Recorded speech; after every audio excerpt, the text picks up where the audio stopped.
नमस्कार साथियों, आपका स्वागत है अपना यूट्यूब चैनल विकास टारगेट बोर्ड में।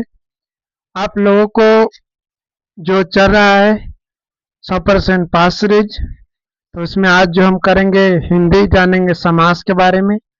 ठीक है ना। समास के बारे में जानेंगे आज।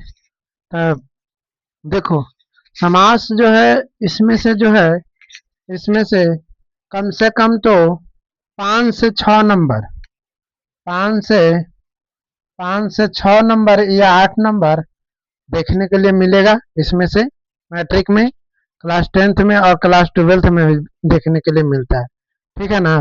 क्लास 10th और 12th दोनों को देखने के लिए मिलता है। तो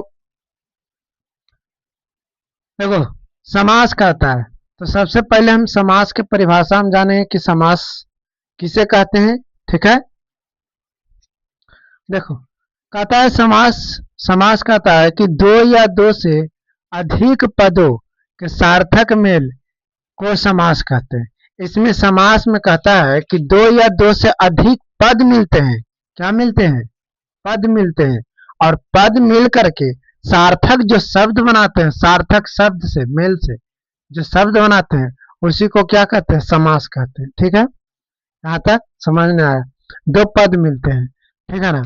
देखो, उसके बाद जो कहता है कि समास के 6 भेद होते हैं। समास के क्या होते हैं? 6 भेद होते हैं। अब 6 भेद होते हैं कौन कौन? तो एक होता है तत्पुरुष समास, एक होता है द्वंद्व समास, और एक होता है दिग्गु समास, और एक होता है कर्मधारय समास, एक बहुव्रीहि समास, एक अव्ययीभाव समास। ठीक है। यहाँ तक समझ में आ गया होगा। ठीक है ना। एक तत्पुरुष समास, कर्मधारय समास, बहुव्रीहि समास, द्वंद्व समास, उसके बाद है अव्ययीभाव समास। ठीक। अब देखो, इसको जो है पहला जो है बताया गया है कि तत्पुरुष समास किसे कहते हैं? तत्पुरुष समास। तो तत्पुरुष समास कहता है कि इसका अंतिम पद प्रधान होते हैं। तत्पुरुष के अंतिम पद क्या होते हैं? प्रधान होते हैं। इसका तत्पुरुष के क्या होते हैं? अंतिम पद प्रधान होते हैं। जैसे में देखो, राजपुत, तो राजपुत किसका है? राज का पुत्र है। राज का पुत्र, राजा का पुत्र। ठीक।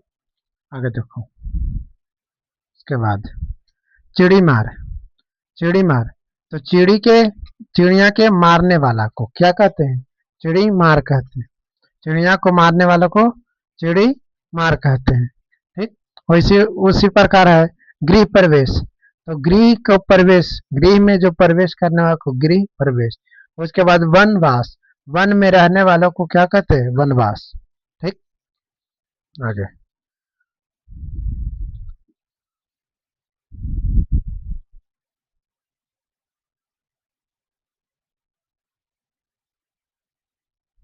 देखो, उसके बाद अब इसको कैसे पूछता है बिहार बोर्ड में, बोर्ड परीक्षा में? तो पूछता है कैसे, जो ध्यान देना। कहता है कि दे देगा कि वनवास दे देगा, और कहेगा, लिखेगा कि वनवास कौन सा पुरुष में, कौन सा समास में आता है, कौन सा समास में। ऑप्शन दे देगा तत्पुरुष समास, द्वंद्व समास, द्विगु समास। ठीक है ना। तो देखना कि इसमें प्रथम पद प्रधान होता है। वन, प्रथम पद, वन, वन के वास करने वाले, वन में वास करने वाले को क्या कहते हैं? वन, वनवास। गृह में प्रथम पद प्रधान है कि ना, गृह में प्रवेश करना, गृह, गृह जो है प्रथम पद है। अब प्रथम पद क्या है? अंतिम पद, सॉरी, इसमें अंतिम पद, तो अंतिम पद वास। ठीक है, देखना है। ठीक। उसके बाद देखो, दूसरा कहता है द्वंद्व समास किसे कहते? तो इसमें दोनों पद प्रधान होते हैं। द्वंद्व समास में दोनों पद प्रधान होते हैं। जैसे में सीताराम, तो सीता भी है और राम भी है। ठीक है। दुख सुख, इसमें ज्यादातर जो है हाल्प का, ये जो चीना का निशान देगा, तो देखो समझ जाना कि द्वंद्व समास क्या है। ठीक है। राधे श्याम, राधे श्याम, देखो हाल्प का है। ठीक है। माता पिता, ये सब कोची में है? द्वंद्व समास में। ठीक। द्विगु समास किसे कहते हैं? तो इसमें प्रथम पद संख्यावाचक होता है।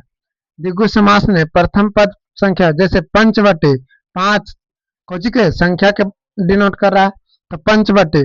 उसके बाद है इसमें चवन्नी, चवन्नी, तो 4 जो है 4 की तरफ दिखाई दे रहा है, तो चवन्नी, चौराहा।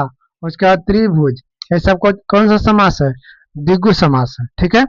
उसके बाद देखो कर्मधारय समास, कर्मधारय समास किसे कहते हैं? इसमें संज्ञा का विशेषण कहलाता है। इसमें जो है संज्ञा के विशेषण बताता है, ठीक है ना, बतलाता है। देखो इसका जो है ये कर्मधारय समास के परिभाषा तो नहीं पूछता है, एग्जाम्पल से ही लेता है, ठीक है ना।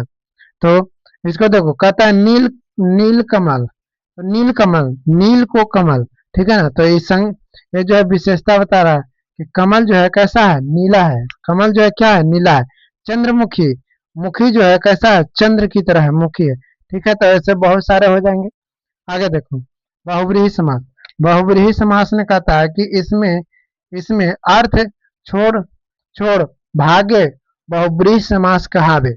इसका कहता है बहुव्रीहि समास का परिभाषा, इसका अर्थ छोड़ के भागे और बहुव्रीहि समास कहावे।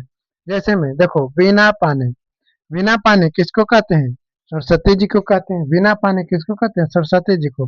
ये जो अर्थ को छोड़ करके भाग रहा है, ठीक है ना, बिना पानी।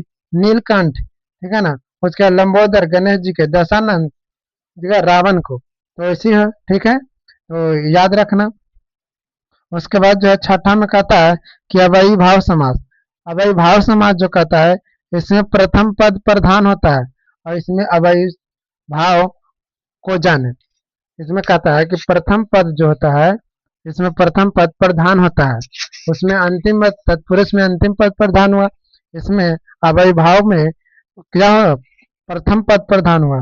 तो प्रतिदिन, प्रति जो है, फिर अनिश्चित और अमर, ये सब होता है, ठीक।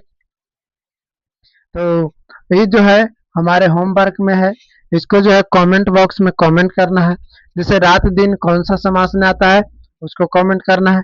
दिवाले कौन सा समास में आता है, कमेंट बॉक्स में करना है। फिर नवरत्न, त्रिलोक, महापुरुष, चरण कमल, पीताम्बर, भरपेट, यथासंभव और यथाशक्ति, ये सभी जो है होमवर्क में दिए गए हैं, ठीक ना।